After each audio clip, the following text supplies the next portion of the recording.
What is a growth mindset? So you're probably sitting in a meeting and your boss or the guest speaker says something like, this year I want us all to really practice having a growth mindset. And you look around and everyone's nodding and you're nodding too. But really you're like, what the heck is a growth mindset? So then I'm glad that you clicked on this, so now I can tell you. But first, I need to tell you this little example or a story to prime you for the learning that's about to happen. We paddled our pack rafts up the east arm of Glacier Bay, and then we walked up this ridge, and we dropped onto snow, climbed up over a mountain, skied down that mountain onto the Riggs Glacier, and then onto the Leblondo Glacier. Then we got to the lake and inflated our boats, and then we paddled out the circuit.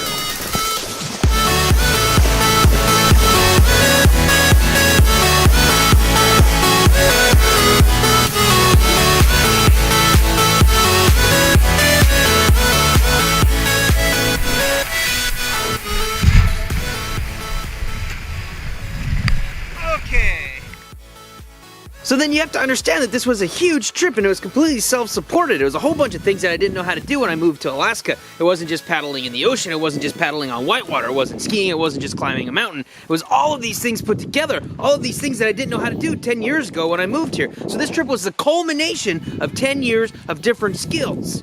So, how did I manage to stay motivated through all of it?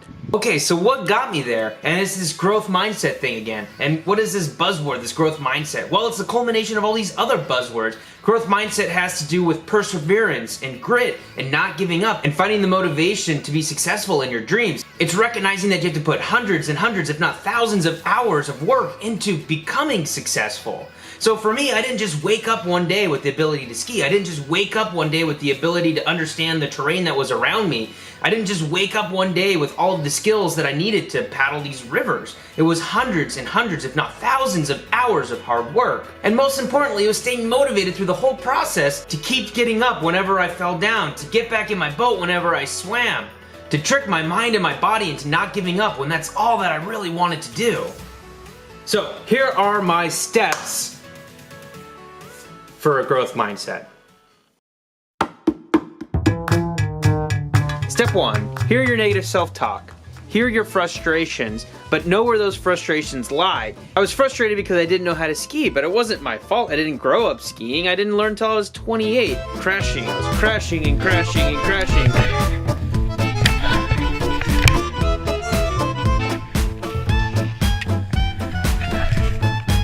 And then I got better, and then I just crashed harder.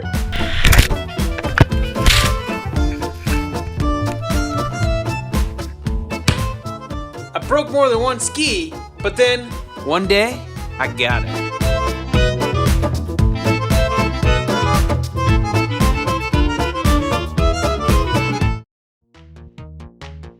Step 2, talk back to your bad self. But this time, do it with the 3-letter word yet. Take that negative thing and turn it into a status of growth. So, I was frustrated because I didn't know how to paddle yet. I swam and I swam.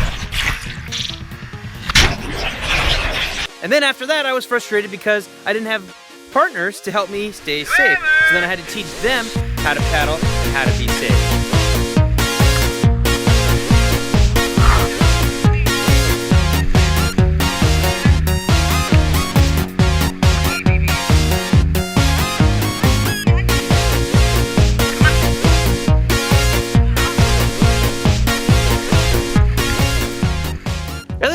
Part. You have to stay motivated through all that. You have to acknowledge all of the small successes that have got you to this point. Sure, you swam down that rapid. Sure, your partner swam down those last 2 rapids. But think about it. 3 months ago, you're swimming everything. This is so much better than it was back then. Step 3, adjust your goals. So there's going to be things that become really frustrating and it's going to make you think, is this really what I want to do? But you've already decided that you want to do it. So don't lose your motivation now, but things will happen that scare you and make you waver your decision, such as an avalanche.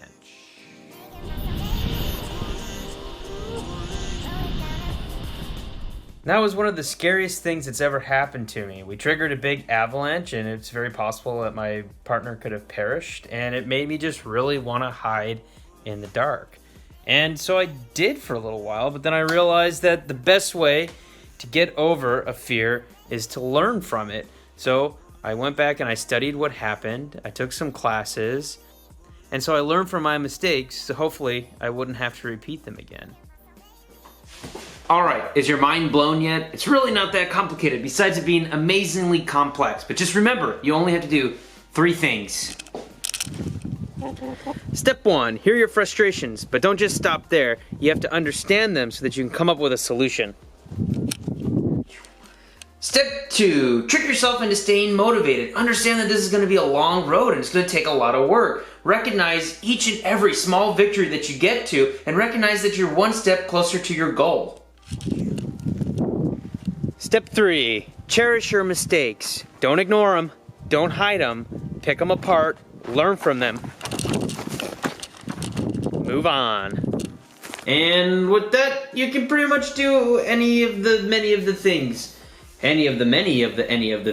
in the world that you might decide that you want to do. Is that good? Can we end there? Let's end there.